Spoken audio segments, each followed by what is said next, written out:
Hi, everyone. We're going to start. I'm going to share the screen in a second. Hi, Naomi. Hi, everyone.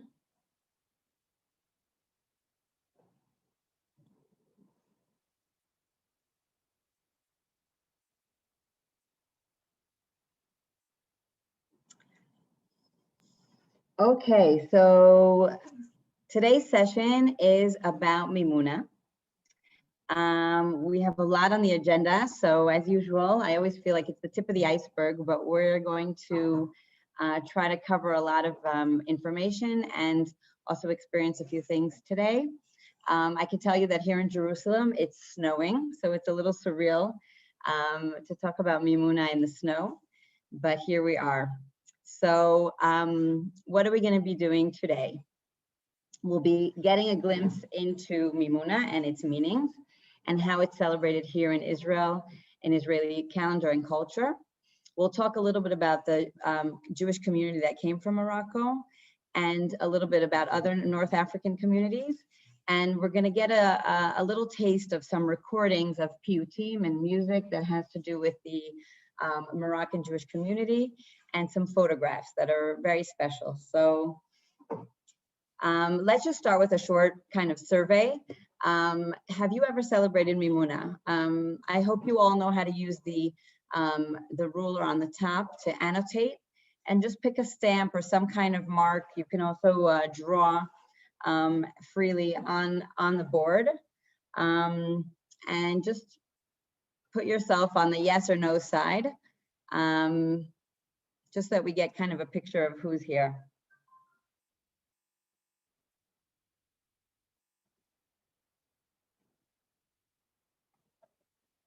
Okay, so far we see a few people who have celebrated and a few who haven't. And in any case, I hope that this session will sort of bring some new information and you know, help you learn more about the Mimouna either way. It's just interesting to see, you know, people who come to the session, where they're at and what their experience is. So I see more on the no side right now. Maybe we have some people joining us. I'm just going to clear the, sorry. I have to clear the board so that we don't have those on. All right.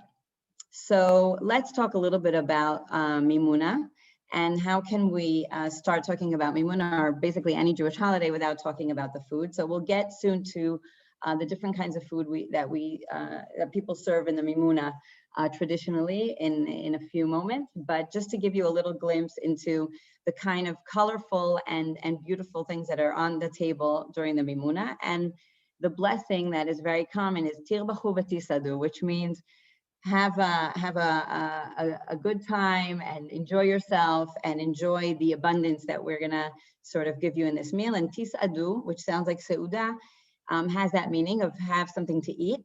And also maybe sa'ad, which is another word for nursing or helping the other. And we'll see soon that that's also something that's very much connected to the Mimouna. So let's just get into the atmosphere by listening to one of the piyutim that's usually a chant that's usually said at the night of the Mimouna. This is from a website that's a collaboration between the NLI and Snunit, and there's a link here, and as usual, you're going to get the presentation in the end with all the links, so don't worry about it. Here we go.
Sorry. So we just heard this piyut, this chant that's typical of the night of the Mimouna.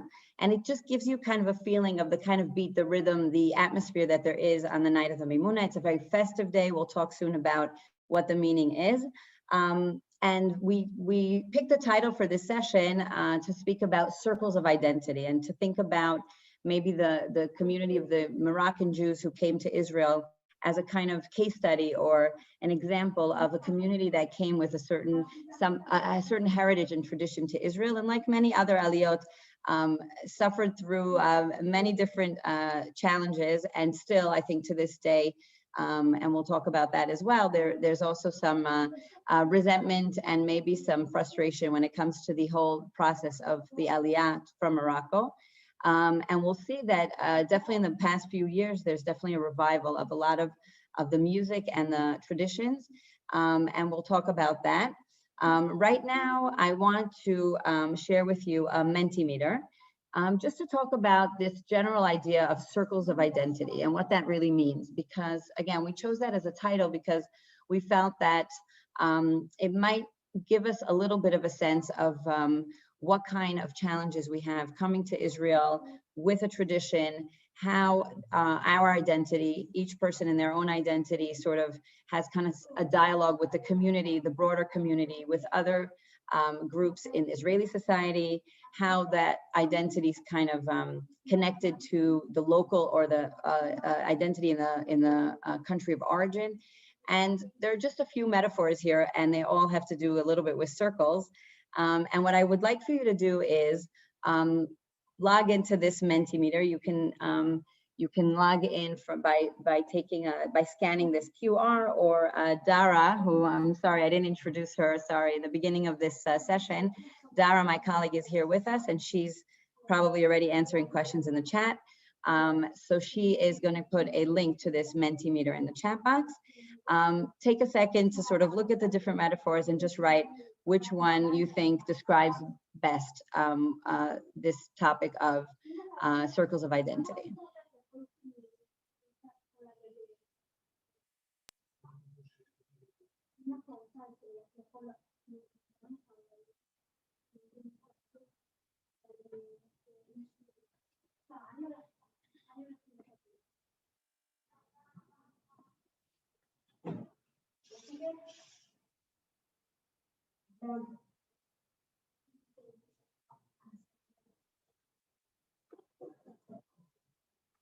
So as you're answering the Mentimeter, I'm going to share it, and we'll see how many people have already answered and what our word cloud looks like. So here we have all kinds of answers. As some of you might know, a Mentimeter works on the premise of whatever word is written by more people gets a larger part of the screen. The word looks bigger. So some people wrote ripple, ripples, the Venn diagram. And if there's someone who maybe wants to say something about why they answered that, we have time for maybe one or two people to just share very briefly to explain why they wrote what they did. If someone wants to share.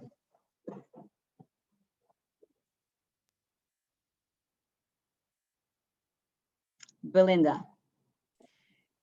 I think for me, as somebody who has a lot of diversity within my parents' even family unit, the word interdependence becomes, I'm going to try to explain this simply. When you have different cultural backgrounds within one family, they all get practiced and play themselves out, and they become dependent on each other. So, for example, let's say you have a Passover Seder and you're Greek and you eat rice, or you are Ashkenazi and your tradition is not to have that food at the table. It becomes every year at Passover, it's a discussion whether or not it happens at the table, but there's an interdependence. It becomes part of the narrative. So whether or not my mother chose to have the rice on the table, we all knew that from my father that you bet it is okay to have rice. So I Yeah. thought that's So a good one. So what metaphor did you choose to sort I of chose encompass that? interdependence and compass. And I chose interdependence because they mesh together and they The become Venn one. diagram? That basically, yeah. Okay. Okay. Yeah. So thank you for sharing. Yeah. And maybe later, hopefully at the end of the session, we'll also have some more time if people want to share more comments. Right now, I'm going to continue sharing the presentation, and we're going to talk a little bit about what Mimouna is and what are the customs that are part of Mimouna. So, Mimouna is celebrated on the 22nd of Nisan, which is Isru Chag Pesach, or the evening, the day right after Pesach. I have to say my oldest son was born then. His name is not Maimon, but it's Omer for the counting of the Omer. So Mimouna is celebrated right after Pesach, and we'll see that that's actually a very central part of this holiday. So the values of this day have to do with peace between neighbors, hospitality. There were a lot of customs of people just basically leaving their doors open. You would go visit someone else while someone else was at your house, meaning the doors were definitely open in Morocco and the different villages and cities even. There are a lot of piyutim, chants, and rituals that are connected to this holiday. A lot of them have to do with the way the dough is prepared, and we'll get to that. Different rituals that have to do with coins, and we'll see that this is a holiday or a day of celebrating the abundance and the blessing of the new year. And that's why these things are connected. During the day of the Mimouna, which is already the day after Pesach, people would usually go to have a picnic, get outside, and again, celebrate nature and renewal and the growth and the blessings. There were different kinds of competitions, and in some places to this day, the best dress, the nicest tea set, etc. So what is the meaning of the word Mimouna, and how does that give us sort of a hint to the kinds of the different layers this day has? So the word Maimon or Mimouna can connect to a few things. So there is a tradition that it's the day that Maimon, the father of the Maimonides, Rambam, passed away. And some even say that he passed away over Pesach and they couldn't commemorate his death. The news only reached some of the villages later. As we know, Rambam himself also lived in Egypt, and these are communities that were very much connected to this figure. And so maybe this day is the Hilula, is commemorating his death. Some even say that Rambam himself was born on Pesach, and so therefore the Mimouna is 8 days later, his brit. Maimun in Arabic means prosperity, luck, success, and that's really part of the content of this holiday. And it also reminds us of the word emunah, maimun or maimon, emunah. And why does faith connect to this day or to this special date of the year? We know that in the month of Nisan in the Bible is actually the new year, meaning we celebrate now traditionally Rosh Hashanah in Tishrei, but in the Bible, Nisan is actually the first month of the year. It's the month that Bnei Israel were born as a nation. And so there's a tradition that says that that's when we'll be redeemed. Now, Pesach has passed and the redemption hasn't come yet. So the Mimouna is sort of that day after Pesach, showing the faith in redemption, even though it's taking a while for it to come. And like we said, it's the blessing of a new year, especially the week, because we also have a tradition from the Mishnah that there are different parts of the year where different blessings are put upon us. And in Nisan or in Passover is when God basically makes a decision about what kind of year we're going to have when it comes to the agriculture and the wheat growing and for us to be able to eat. So it's a very meaningful day. There's also, like in almost any, I would say any holiday, any Jewish holiday, there's always some mythological kind of layer to it. And here, Maimun and Mimouna, which are basically two demons, who the male and the female demons, who this meal, this beautiful meal and this abundance is really sort of to please them and have them eat so that they don't come and disturb the peace. And there are actually a few traditions and rituals that have to do with going to a source of water and doing something that might remind some of us of tashlich, which is sort of a cleansing, maybe throwing something into a river. And that was more acceptable and more common in Morocco. Today, I think that it's less prominent, but it is one of the layers that we can find in this holiday. So the food on the Mimouna, of course, how can you have a Jewish holiday without food?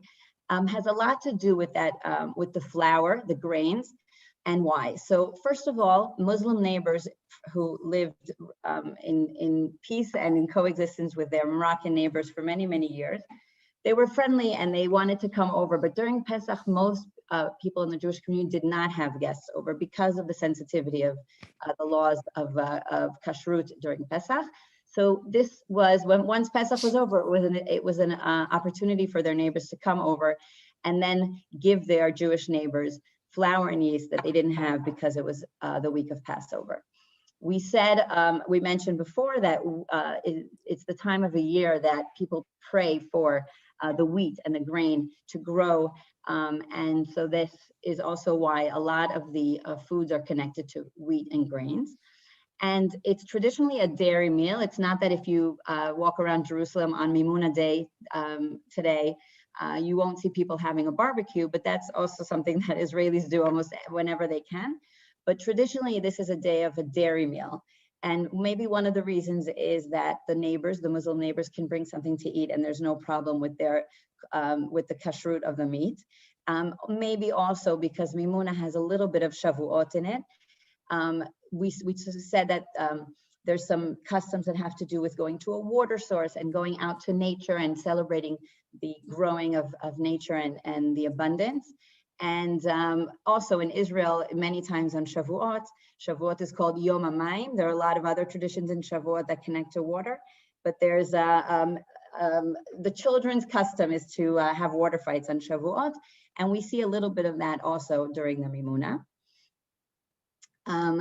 What traditionally is most of the food in the Mimouna, like we said, is dairy, but it's also food that can be prepared over the week of Pesach, and people prepare really these very impressive platters of beautiful fruit and all these intricate little delicious foods. And the truth is, of course, we'll get to it. There's the mufleta and the spinach, which are the flour-based parts of that meal. But a lot of the things that are served in the Mimouna are things that can be made before and also symbolize fertility, such as fish and beans, but also milk and honey, which is, of course, connected to the land of milk and honey. There's something of the abundance and the wealth that really comes by when you eat all of these foods. And so spinach, by the way, a mufleta is more of a pancake kind of thing that is also made on a pan. And it looks like a very thin kind of crepe pancake kind of thing. And the spinach, which might remind some of you of the word sufganiya, is basically that. And it's just the Arab word, and we hear the same kind of sound as the sufganiya, and what was, I think, from Aramaic originally and now in Hebrew, the spinach, which is basically a donut in oil. So just to say a little bit about the context of what we're talking about, we've been concentrating on the Moroccan community because they're first and foremost the ones who celebrate Mimouna, but it's not to say that other North African communities don't have similar celebrations or also take part in Mimouna. Just to give you an idea, when we say North African communities, who we're talking about, primarily Morocco, Algeria, Tunisia, and Libya. Off Tunisia, there's a little island called Djerba, which also there is quite a large Jewish community from there in Israel.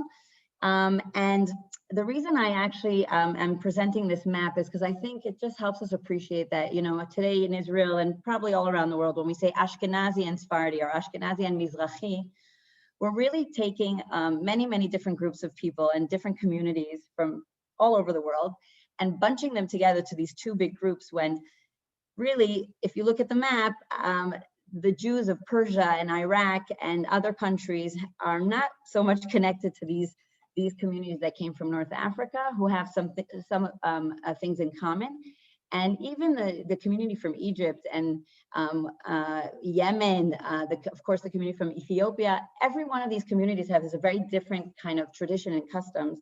So it's important I think part of what we're talking about today is how sometimes these groups are put all together and the differences or the unique part of each one of these communities is a little bit erased. So it's just important for you to see when we speak of the North African communities, again, we're talking about Morocco today more, but we'll see a little something from Tunisia as well. So here, this is just an example, and we're going to review this quickly because I'm going to be mindful of the time, but there's a very similar celebration called Psisa in other North African communities that's celebrated though on Rosh Chodesh Nisan.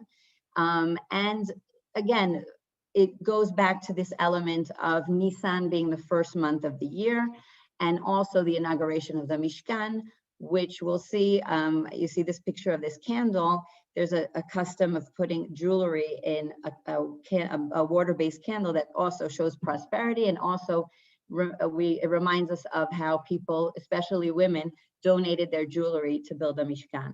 So the psisa is the name of a porridge that's made out of grains that are mixed. Again, we see the grains and we see the nuts and the sugar, something very sweet and not a meat meal. And that probably signifies what was the meal offering in the tabernacle and in the temple. Solet blula bashemen, that's what it is. So it's a mixture of grains and oil. And there's a very interesting custom of mixing it with a key, that each one of the family members mixes it with the key, because we open up the blessing from the heavens. And so there are a few other customs that relate to Psisa that we can see some similarity to the Mimouna. And basically, Nisan is a very festive month in general. So let's talk about the Mimouna celebrations in Israel. The person who you see here in this black and white photo from 1960 is Shaul ben Simchon. He was born in Fez in Morocco, and he came to Israel. He actually founded a youth movement there, and he was very active also when he came to Israel, especially in promoting the North African community. He was very active in Ashdod, in building the city. And we can basically say that Mimouna, which was of course celebrated in the homes of Moroccan Jews who came mostly in the 1950s to Israel, became, thanks to Shaul ben Simchon, really a public celebration. He really pushed for that. And the truth is, he was a Mapai member. Mapai, the left party, the Labor Party.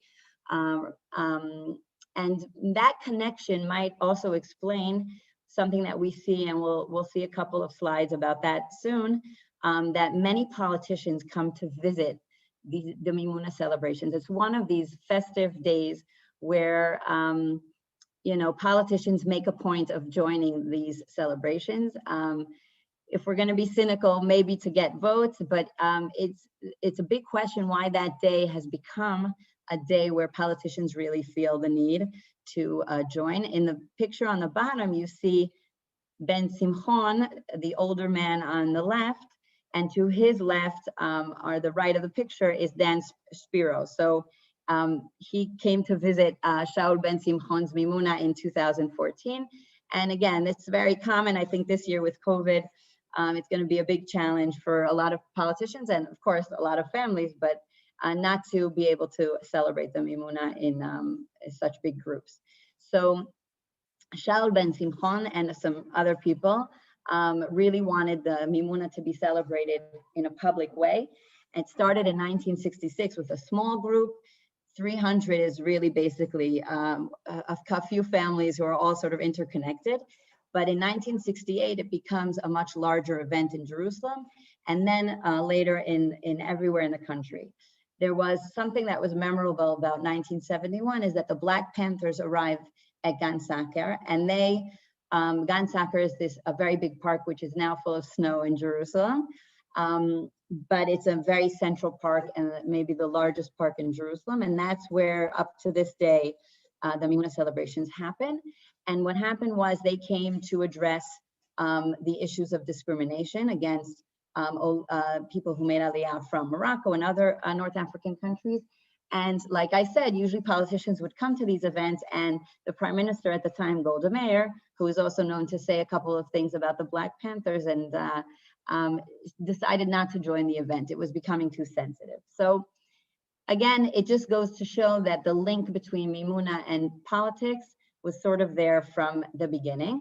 And today, here, 250,000 people in the Mimouna in Gan Saker every year. And of course, people celebrate in their homes and have guests, etc. So let's talk a little bit about the Aliyah from Morocco. The Moroccan community, and I think that's part of what Mimouna also symbolizes, are Jews who lived in Morocco for many, many generations, and they had very, very good connections and relationships with their fellow Moroccans. And it was a very peaceful time. There were even Jews who fled to Morocco after the expulsion from Spain. And as many of you probably know, in Morocco, many people also speak French. There is the Moroccan Arabic dialect that some people in Israel still know to speak. And but the language is often French. And maybe some of you have seen that video that I sent from about the Mimouna Association.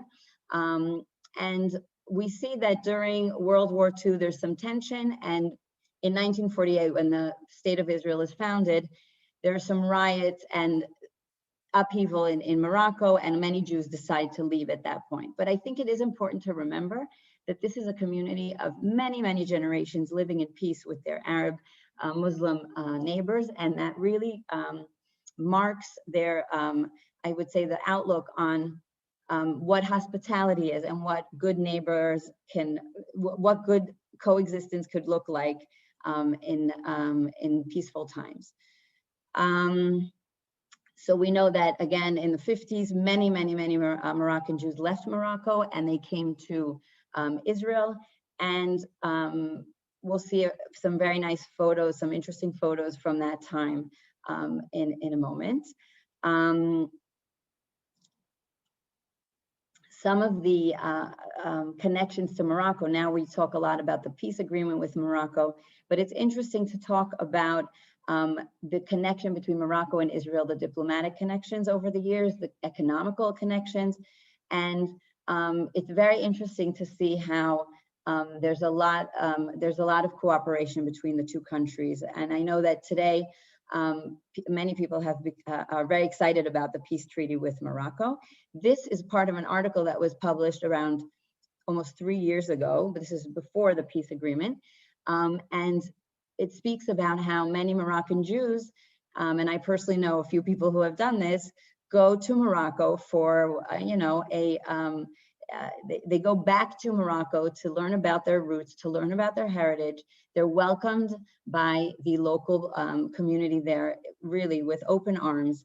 And what's interesting is that, and this is something that I discovered when I was preparing this session, is that Israeli citizens from Morocco, from Moroccan origin, can even get Moroccan citizenship up to 4 generations, which is pretty impressive, and definitely very rare in our region for a Muslim country. So again, this connection between Morocco and Israel, or the Jewish community, I think the title of this article, that the second largest Moroccan diaspora in the world is in Israel. So for the Moroccans, the Jewish people who left Morocco and came to Israel are part of the Moroccan people. They're part of the Moroccan culture, and they still see them as a diaspora living in Israel.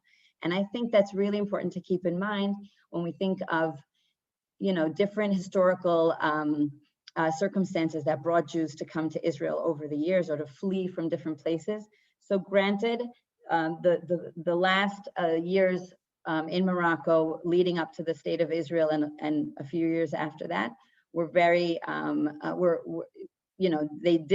many people did flee from Morocco at that point, but it's just important to keep in mind that up until that time, Jews more or less lived very comfortable and peaceful lives in Morocco. And I think that's something that if you meet Moroccan Jews in Israel, it's something that they really represent, I think, the hospitality and the warmness and the dialogue. So I'm gonna take a little pause just to sort of give some time for questions or comments at this point before we move on. I'm gonna also just stop sharing for a moment. If there are any questions or comments, if somebody wants to say something, or in the chat box, maybe if someone wrote something. No, okay. So moving on, we're gonna look again at the Padlet that I shared with you in the email before the session. Just to say that today, we're gonna focus on, within all the collections that we have in the library, we're gonna focus on the collection of the music and the photographs. And just to say that we have a sound archive in the library. And basically what we have in this archive is a combination of some ethnographic recordings, basically Israeli and Jewish music that was published, that was made in over the years. Really, it's the biggest collection in the world of Jewish music and Israeli music. There are also some very interesting recordings of life events like weddings, festivals, and of the Mimouna as well. And there's you'll see in the end of the presentation, we also have a link to one, like a sequence of recordings of different piyutim, different chants from different occasions. And also in that collection is a recording of the Mimouna chant, one of the Mimouna chants. And a lot of the material is also from the Kol Yisrael, from the radio. And also we're gonna focus on some of the photographs that we have in the library. So this is the QR code for our Padlet, and Dara is gonna also share the link in the chat. It's the Padlet that we sent you before. So if you, some people went in before the session, but now we're encouraging you to go in and look at the photos that we have in this Padlet and take a moment to sort of pick one of the photos and think about what resonates with you when you look at the photo. What are your thoughts when you think of identity, when you think of these, the experiences that these people in the photo have gone through? How does it connect maybe to you when it comes to identity? Take a moment to fill it out, and then we'll have a look and we'll regroup.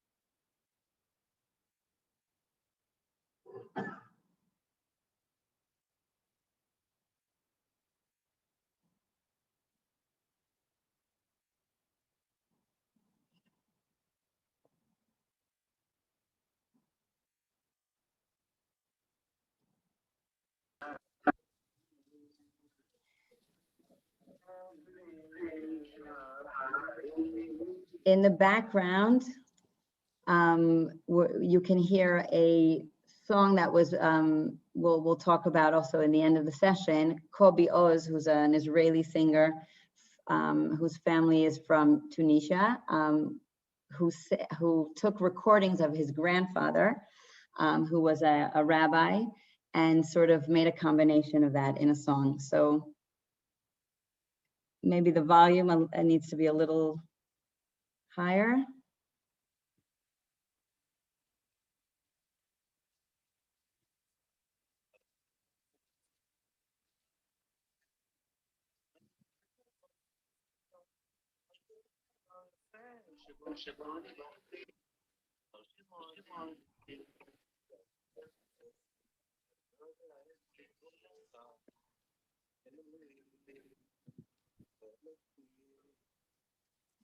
All right, so as you're filling out the Padlet, and it's your choice, I see there are some people who are writing about some of these photos, and this is a link obviously that you still have, and you can always fill out later or come back to and look at what other people have written.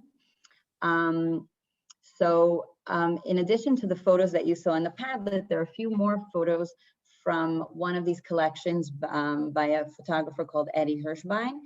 And there'll also be a link to this collection in the end of the presentation. Here are a few more photos of people coming to Gilat, which is a place not far from Beersheba in the Negev. And just this feeling of, you know, this photo with the people with all their luggage, just like basically in the middle of nowhere, and all the, you know, it makes me feel like anxiety, and you know, they probably don't know what lies in store for them. And like we said before, I think that there's quite a lot of frustration and resentment for the whole process of how this aliyah was, when people were brought to Israel or came to Israel, where they were placed, what kind of life was made up for them. Many people were put in what's called a ma'abara, which is from the word ma'avar in Hebrew, which is transition. It was supposed to be a transitional settlement, which became their place of living for several years, and many times in tents or in little shacks that in the winter were full of rain and mud, and in the summer were boiling hot. So it was far from being this ideal picture of coming to Israel and kind of settling wherever they chose and choosing their own lives for themselves. So I'm sure many of you are familiar with that. This criticism on the way this aliyah from North Africa was dealt with, and the options that these people were given when they came to Israel, and how much control they had over their choices in their lives. So again, if anyone also wants to add in the chat some comments about these photographs, I think they're really powerful. We see, again, middle of the wilderness, the desert. We see this young family with the water, giving the kids something to drink in the heat. And I think there's some excitement and some, you know, people wanted to come and build a new life, but at the same time, they suffered a lot of challenges on the way. So I'm transitioning for a second to this, but you'll see that we'll get back to that idea. This is a simple Google search. If you write Mimouna politicians, this is what you get. And this is just really a sample of how many different politicians who've come to Mimouna celebrations. And one of these historical photos from Dan Hadani archive is this one, probably one of the first few years of the celebrations in the probably 1970 or 71. This is in Gan Saker in Jerusalem, where the president Shazar in the center and Shlomo Hillel on the left, who passed away last week, actually. He was very active. Also, he was from Iraq originally, and he was very active in bringing aliyot from different countries, and primarily from Ethiopia. We have actually a really nice activity about him, and so there's a link to that in the end of the presentation as well, and we really encourage you to sort of learn about his life story. And I was looking through the photos, and look who I caught in the frame there, Shimon Peres, who wasn't posing for the camera, but he was caught in the frame. Just to sort of give you an idea of how politicians have come to these celebrations from the beginning. And what's interesting in contrast to that is to read this letter, which Ben Gurion wrote to Shaul Ben Simchon, who we've already talked about, to ask him, what is Mimouna and what is this Mimouna celebration? And we're talking here in 1971. You know, people have been in Israel for close to 20 years probably. For the most of the Olim came in the 50s, 15, 20 years in Israel, and the prime minister doesn't know what Mimouna is. So just to sort of dwell on this for a moment, Ben Gurion definitely represents this approach of the melting pot. Come to Israel, we'll create a new Jew, a new Israeli, forget your roots, kind of try to focus on what we're doing here in Israel, which is building the country, and we have shared goals, and it's really less important where different Jews came from. Of course, it's not such a simple approach, and it's there's a lot of criticism in retrospect about this approach, meaning who decides what mainstream Israel is, who decides what the new Israeli should be, and what right did people have to tell Olim from different countries from all over the world to sort of move past their heritage from their homeland. And yes, they came to Israel because of Zionism, and they wanted to live in Israel, but yet it's very harsh, this like transition to a new reality where you're really being told whatever you had from before, whatever your tradition is less important, and it might even be a negative kind of like a baggage that you have to get rid of. So there's gonna pop up a Zoom poll just to see what you guys think about this approach. It'll be interesting to see what the group has to say.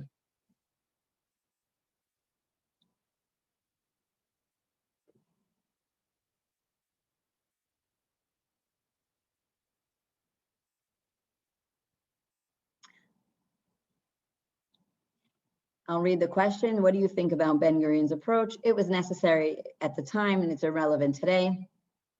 Another option is if there was a different prime minister and a different approach those years, maybe Israel would have been much better today. And the last statement is, I agree that Israel should be a place that's based primarily on the common denominator and not what divides us. And there's a price to living together. So I see that we definitely have a majority for option number 1 at this time. We'll give it another few seconds.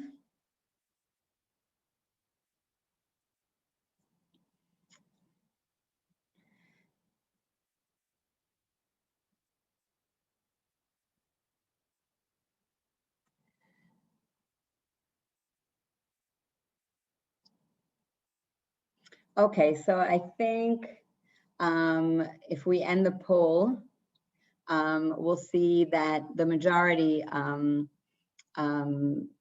chose the first option. Is there someone in the audience who would like to share a little bit, you know, why you wrote what you wrote and what you think? Yeah, I think it was a very popular approach, even in this country among Ashkenazim who came. You know, for example, in addition to Yiddish, my grandmother spoke 2 other languages fluently when she came here as a child. Okay, and she didn't. The only language my father learned in the home was Yiddish, and she later regretted not teaching any to her grandchildren. I could have grown up being fluent in Yiddish and Russian, if not also Ukrainian, So it's a loss because I really believe that, bli safa ein tarbut. You don't have the language, you don't have the culture. It's simple. It's as simple as that. Mm-hmm. Thank you. Does someone else want to maybe share either what you wrote in the poll or in general, a comment about that question of the melting pot and the price people pay, especially when we're talking about coming to Israel and rebuilding the country and all those challenges that people had at the time?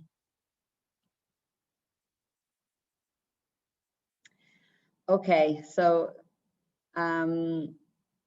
what I want to share with you now is actually another, I think, very interesting and nice example of this process of thinking of your roots, your identity. And we mentioned Kobe Oz before, and we sort of heard a little snippet of this song, which now we're going to hear another part of.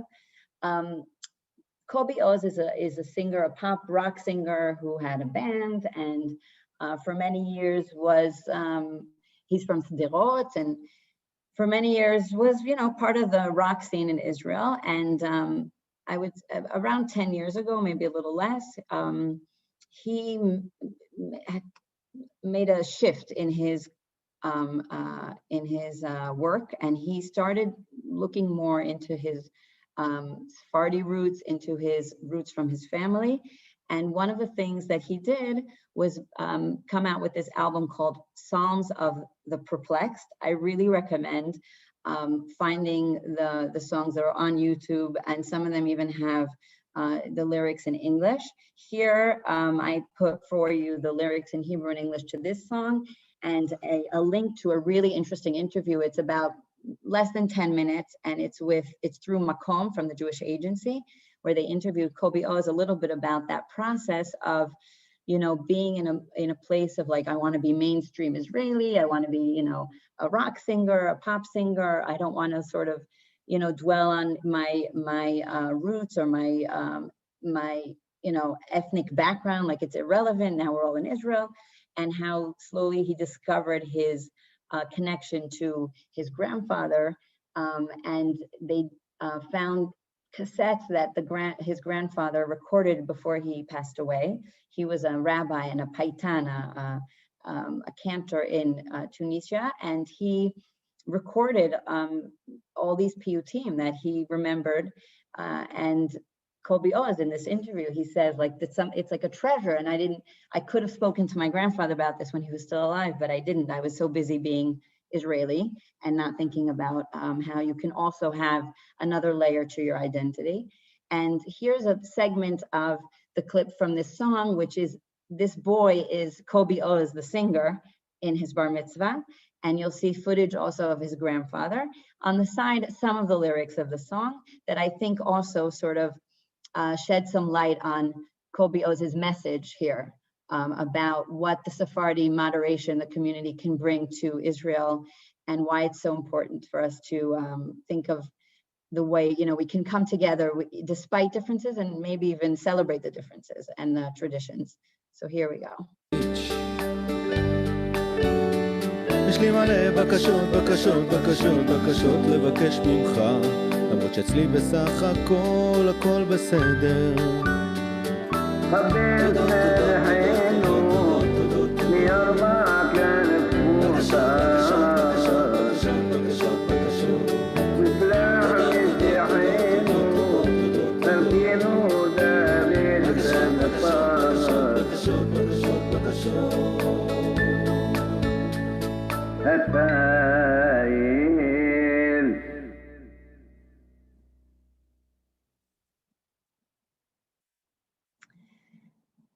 So here, like I said, we see footage of Kobi Oz's grandfather from his bar mitzvah. And in the background, we hear basically Kobi Oz, also his rock style is that he samples pieces of music from other songs, from sometimes very well-known songs. And here what he did was he combined his song with these cassettes that he found that his grandfather recorded of piyutim. Again, I really recommend watching the interview and also listening to the entire song. This was just a little segment. But one of my favorite lines in the song is, look how people are bit by bit leaving behind the tension, and in the end, just want to be united in this great synagogue called the land of Israel. I really personally like that line. Sorry. So moving on. Okay. Here are some links that we are offering about. Some of these are links to the resources we presented today. So first of all, there's a link here to a website called the website of Piyut and Prayer. I think there's someone who's not muted, and I can't see you, but if you could just all make sure you're muted, thank you. So there's a website, Piyut and Prayer, it's a collaboration between the NLI and Snunit, where unfortunately, and I wrote this, it's a Hebrew website. The English version of it is not so detailed, but if you know some Hebrew and if you want, you can go into that website, and what you can do is write things like Lecha Dodi, or any prayer or any Chag or any country, and get different piyutim, different chants from different communities around the world. And there's also a link here to the National Sound Archive that I was talking about. There's a resource pack in our website about Jewish communities of North Africa, and also a family history project that really you can find there information about Jewish communities from all around the world and also North Africa.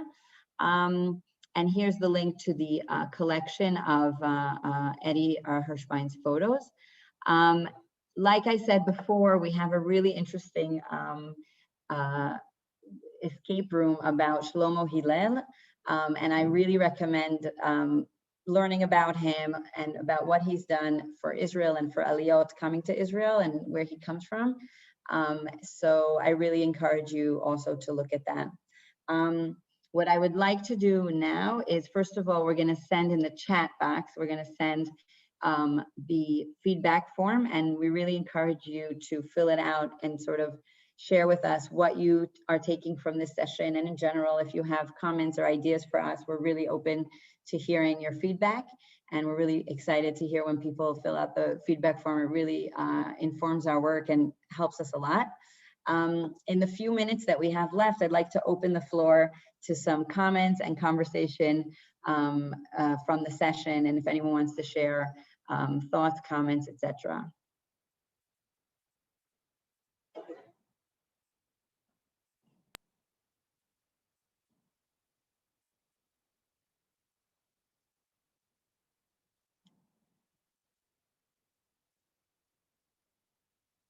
Does anyone want to maybe ask a question or share a thought? You're welcome to, yes, Naomi. I found very interesting the video that you sent over about the Mimouna Society. You know, and like I would love to hear, I don't know if there's anything else that, you know, now that there is peace, or it seems that the peace was already kind of pretty deep, had deep roots in the country, but what do you think is going to happen now in terms of the Israel and Morocco relations? It's really interesting because, first of all, I think that the fact that young Muslims are interested in this, what we see as part of Jewish heritage, but what they see as part of the Moroccan heritage, and really that they appreciate that the fact that today there are barely any Jews living in Morocco. It's like it's a part of their culture that is sort of missing. I find that really amazing. It actually also reminded me a little bit about what we see today. Maybe it's a little different, but similarly in Poland, there's a whole, there's a movement to sort of, you know, showcase and talk about the Jewish life before the Holocaust and the Jewish heritage that was so intertwined in Polish culture and what Jews had contributed to the culture in Poland. So similarly, I think that there are some places in the world that Jews were just such a central part of society, and the fact that in a short period of time they basically left that country, and it's like it's a huge loss for that country, for the country of origin. And I think the fact that there's a group of quite a big group of Muslim Moroccans who can appreciate that and want to celebrate the Jewish culture because they can appreciate how much that culture has contributed to Moroccan culture. I think it's amazing. I'm very optimistic when it comes to the relations with Morocco. I think, again, that many people have visited Morocco. I know a lot of my friends who aren't from Morocco originally, or their parents aren't, but have traveled there and have seen, you know, the Jewish community there. It's not a big community, but it's still there, and still people are preserving Jewish life there. And I mean, look, in our region, it's rare to have a country like that, a Muslim country you can travel to so freely. So it really is exciting, I think. Any other comments or questions?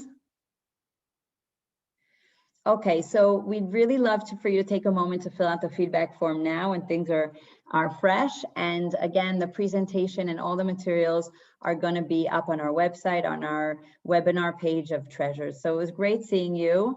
And I'm thanking the snow, that my internet survived this snowstorm. For us, it's not such a storm, but like, you know, it's all relative. But thank you, everyone. Thank you, Dara. Good to see everyone, and we'll see you next time.